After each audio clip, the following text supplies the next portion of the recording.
Hello everyone and welcome back to the channel.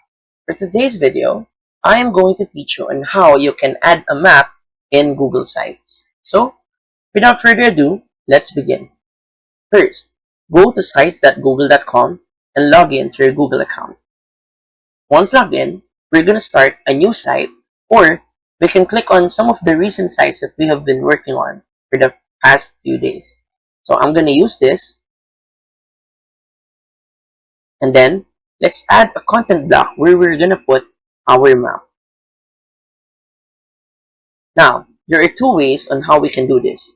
First, we're going to open a new tab and type in google.com/maps. Now, let's choose the location or the map location that we want to embed on our site. Say, I'm going to use this.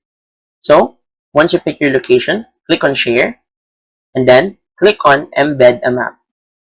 After that, we're going to copy the HTML right here. Now, we're going to go back to Google Sites, and on the right corner, click on Embed.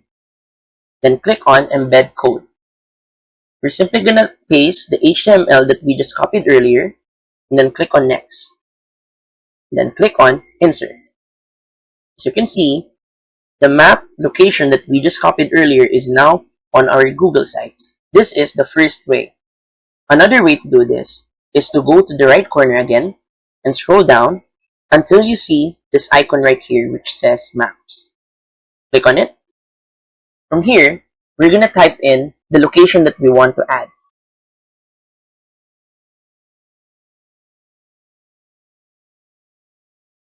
Say this one. Now we're going to click on it and then click on Select. And it should be pasted on your Google Sites just like that. And that's it. So, if you find this video helpful, please don't forget to click like, share, and subscribe to the channel for more helpful video tutorials. See you in the next video. Bye!